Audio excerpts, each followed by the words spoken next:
श्री राधा कृष्णाय नमो नमः। सर्वप्रथम मैं भगवान श्री राधा कृष्ण के श्री चरण कमलों की वंदना करता हूँ। आप सभी भक्त श्रोताजनों को भी सादर नमस्कार करता हूँ। ग्रंथ श्री श्री राधा रस सुधा निधि से आज हम उस अध्याय का श्रवण करेंगे जिसका शीर्षक है रहस्यमय ब्रज निकुंज, जो इस ग्रंथ में इस प्रकार से वर्णित है। श्री कृष्ण के स्नेह रस के आधार माता पिता एवं उनके सुहृद सखा उस स्थान से दूर रहते हैं। उनके भृत्यजन तो रहते ही अति दूर हैं, फिर अन्य व्यक्ति दूर रहेंगे, यह कहना ही पर्याप्त है। उस रहस्यमय स्थान व्रज निकुंज के भीतर वृषभानु नंदिनी श्री राधा कामी कृष्ण के साथ केली विलास में प्रवृत्त हो, तब उनकी प्रिय किंकरी मैं कुंज द्वार पर खड़ी होकर उनकी श्रेष्ठ कांची ध्वनि सुनो, यही मेरी प्रार्थना है। श्रीपाद को साधक वेश में राधा महिमा की अपूर्व स्फूर्ति प्राप्त हुई है। श्री राधा है परम निगूढ़ तत्व। जब तक ऐश्वर्य ज्ञान की गंध रहेगी उन्हें समझा नहीं जा सकेगा। वे साक्षात माधुर्य की अधिष्ठात्री देवी हैं। ब्रज माधुर्य की आराधना के बिना राधा तत्व की उपलब्धि सर्वथा दुष्कर है। ब्रज रस में भी अंगी रस अर्थात श्रृंगार रस की प्रीति होनी चाहिए। इस प्रकार के प्रीति रस का आधार विश्व में सत्य ही अत्यंत विरल है।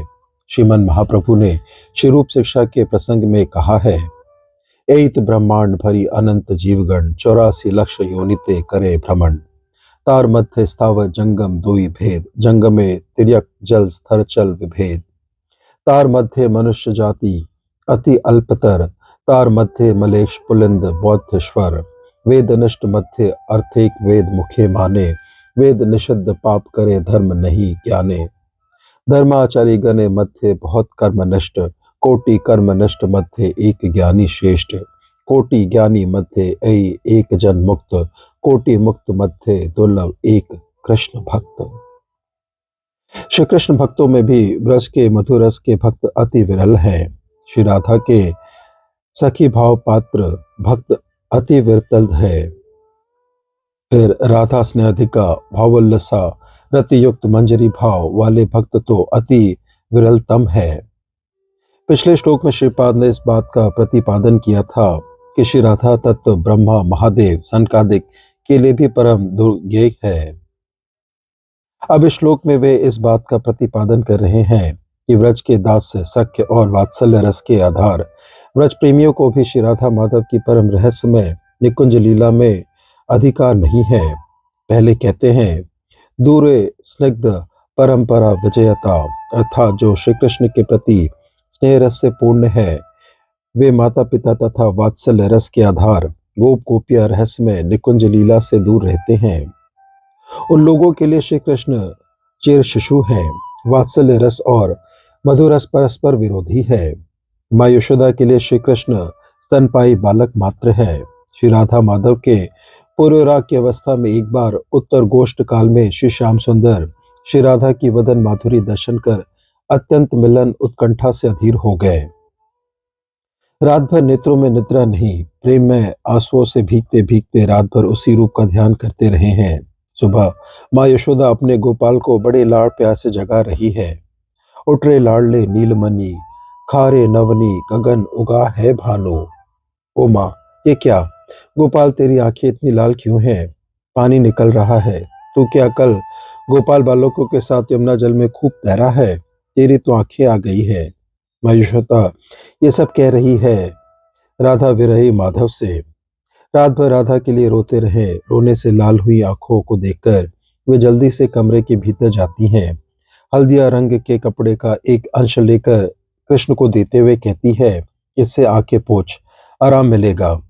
इस हल्दिया वस्त्र खंड को देखते ही कृष्ण को हल्दिया वर्ण वाली श्री राधा का विपुल उद्दीपन हो गया। माँ के सामने ही कई अश्रुबिंदु टपक पड़े। माँ की चिंता की सीमा नहीं। वे व्यग्र होकर कुंदलता से प्रतिकार की बात पूछ रही है। कुंदलता श्री कृष्ण की भ्रात पत्नी है, रोग को समझ गई। थोड़े परिहास के साथ कहती है, माँ, हल्दिया रंग के वस्त्र से तुम्हारे गोपाल का रोग दूर नहीं होगा। हे यशोदा माते, अब उनके विवाह का आयोजन करो। उनकी आंखों की दृष्टि अच्छी नहीं है। माँ ने हो होकर हंसकर कुंदलता की बात को उड़ा दिया। वे मन ही मन कहती है, मेरा दूध मुहा बच्चा अभी 6 का कोठा पार कर 7वें में लगा है। अभी से विवाह की क्या बात, स्तनपान की लालसा तो अभी नहीं मिटी। कुंदलता भी क्या बात करती है, गोपाल यह सब बातें नहीं समझता। माँ का शुद्ध वात्सल्य है। उनके बच्चे ने बाल्य और पौगंड अतिक्रम कर कैशोर में पदार्पण किया है, इसका उन्हें ध्यान ही नहीं। इन दिनों माँ की गोद की अपेक्षा मलय समीर, चंद्रमा का प्रकाश, फूलों की गंध गोपाल के मन को कहीं अधिक मत्त कर उठती है। ये सब माँ को दिखाया जाए तो भी वे नहीं देखेंगी। वस्तुतः इस रस में वह उपयोगिता ही नहीं। इसलिए वात्सल्य रस के उपासकों को रहस्यमय निकुंज लीला की उपासना का अधिकार नहीं है।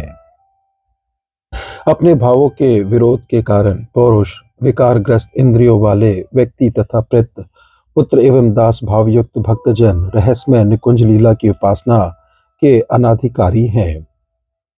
फिर कहते हैं, दूरे सुहन मंडली, श्री कृष्ण के सुहृद अथवा सखा इस रहस्यमय निकुंज लीला से दूर ही रहते हैं। श्री कृष्ण के सखा चार प्रकार के हैं। गोकुल में श्री कृष्ण के सखा वैश्य चार प्रकार के हैं, सुहृद सखा, प्रिय सखा एवं प्रियणम सखा। इन चारों में सुबल आदि प्रियणम सखाओं को श्री श्री राधा माधव की रहस्यमय लीला में प्रवेश करने की किंचित उपयोगिता है। प्रियन सखा सुहृद सखा और प्रिय सखा से भी श्रेष्ठ हैं। वे भाव विशेष युक्त सखी भाव विशिष्ट होते हैं और अत्यंतिक रहस्य कार्यों, प्रेयसी मिलन में सहायता करने जैसे गुप्त कार्यों में नियुक्त रहते हैं। अतएव श्लोक के सुहन मंडली शब्द की सुहृद सखा एवं प्रिय सखा ही समझने होंगे। उज्ज्वल नीलमणि, नायक सहाय, प्रकट रन में चेट वेट, विदूषक, पीठ मर्द, इनकी गोपी गोपीनाथ की श्रृंगार रसमयी लीला में सहयोगिता की बात कही गई है, किंतु उस विषय में प्रियणम सखाओं की ही उपयोगिता समाधिक है। कारण ये लोग उस विषय में अत्यंतिक रहस्य ज्ञाता और सखी भावश्रित होते हैं। श्रीमद जीव गोस्वामी पाद ने इस श्लोक की व्याख्या में लिखा है, सखी भाव श्री कृष्ण तत्प्रियसो परस्पर मलेच्छना तत्समृशत इति येन तस्य पुरुष भावश्च वृत्त इति भाव। अर्थात श्री कृष्ण एवं उनकी प्रेयसियों के परस्पर मिलन संपादन की इच्छा को ही सखी भाव कहा जाता है। जिन लोगों ने इस इच्छा का सम्यक रूप से आश्रय लिया है, उनका पुरुष भाव से आवृत है, यह समझना चाहिए। प्रेरणम सखाओं में श्री शुबल ही प्रधान है। उनके सेवा सौभाग्य का दृष्टांत देखिए। श्री रूप मंजरी सुबल के विषय में अपनी भक्ति मती सखी से बोली, हे सखी, श्रीमान सुबल को श्री कृष्ण की कौन सी सेवा का अधिकार प्राप्त नहीं है। श्री कृष्ण प्रिय से कृष्ण के साथ क्रीड़ा करते करते कलह कर जब चली जाती हैं, तो सुबल विविध प्रकार के विनय वचनों से उन्हें प्रसन्न कर श्री कृष्ण के पास वापस लाते हैं। कुंज गृह में अपूर्व विलास शैया तैयार कर देते हैं। स्मर समर रति युद्ध में कलांत प्रिया के वक्ष पर विनयस्त श्रम शिखरों से युक्त श्याम सुंदर को पंखा झलते हैं। तात्पर्य है कि श्री शुबल सखी भावश्रित होते हुए भी कुंज गृह के आलिंद में रहकर पंखे से रति रन में कलांत श्याम सुंदर की हवा करते हैं, सामने बैठकर नहीं। इससे यही समझ में आता है कि पुरुष भाव आवृत होने पर भी सखी मंजीरों की तरह रहस्यमय सेवा करना संभव नहीं। श्री कृष्ण के दास निकुंज लीला से अति दूर ही रहते हैं। अन्य धर्मों वाले भगवत दामों की तरह व्रज के दास जनों की दास्य प्रीति ऐश्वर्य ज्ञान वृद्ध नहीं, माधुर में ही है। कारण वे भगवान मानकर श्री कृष्ण में गौरव नहीं रखते। श्रीमद जीव गोस्वामी पाद ने अन्य धर्मों के दासों की अपेक्षा व्रज के दास जनों की दास्य प्रीति को अलग करते हुए लिखा है, रहस्यमय निकुंज लीला से दासजन अति दूर रहते हैं। कारण दास्य भाव मधुर भाव का विरोधी है। जब श्री कृष्ण के दास सखा और माता पिता अथवा वात्सल्य भाव में गोप गोपियां ही निकुंज लीला से दूर रहती हैं, तब दूसरों की क्या बात। अन्य प्रसंग कुतः, यह अन्य से अनन्याय भक्तों को ही समझना है। कारण भक्त के अतिरिक्त अन्य किसी को भगवत राज्य में प्रवेश करने का अथवा भगवत सेवा प्राप्त करने का अधिकार नहीं। इस श्लोक का इस प्रकार भी अर्थ किया जा सकता है। श्री राधा रस मग्न श्री कृष्ण के चित्त से दास और माता पिता इत्यादि वात्सल्य प्रेम के पात्र भी दूर रहते हैं, तो अन्य लोगों का क्या कहना। निशांत काल है, निकुंज में श्री राधा माधव निद्रित है। ये निद्रा नहीं, रसालस है।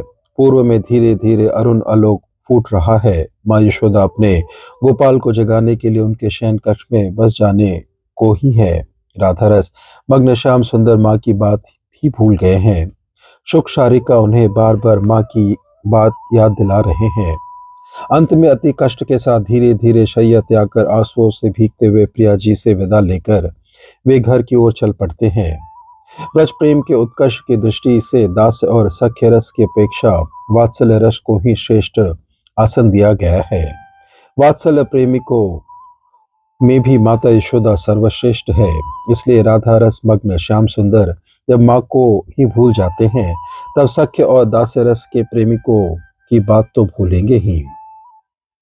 फिर अनन्याय भक्तों की प्रसंग ही नहीं उठता। उन्हीं वृषभानुनंदिनी श्री राधा के साथ कामी कृष्ण, यहाँ काम ब्रज गोपी विषयक परमोत्कृष्ट प्रेम है। जब कुंज में केले विलास में लीन हो, तब श्री राधा की प्रिय किंकरी में कुंज द्वार पर अपनी ईश्वरी की सरस कांची ध्वनि सुन पाऊं, क्या मुझे ऐसा सौभाग्य मिलेगा। विलासकालीन युग की सुमधुर नुपुर किंकनी ध्वनि दौरस्थ शब्द योगी किंकरी की कानों में सुधा धारा का वर्षण करती है। महाजन ही गाते गाते कहते हैं, देर पड़ी रंभन करु कतवार, विगलत कुंडल टूटल हार, झंझन किंकनी नुपुर सवान, आनंदे पूरल सहचरी कान, आनंदे पूरल सहचरी कान। इस प्रकार से ग्रंथ श्री श्री राधा रस सुधा निधि से आज के अध्याय की संपन्नता होती है। श्रवण करने के लिए और अपना बहुमूल्य समय देने के लिए आपको धन्यवाद। त्रुटियों के लिए क्षमा प्रार्थी हूँ। श्री राधा कृष्णाय नमो नमः।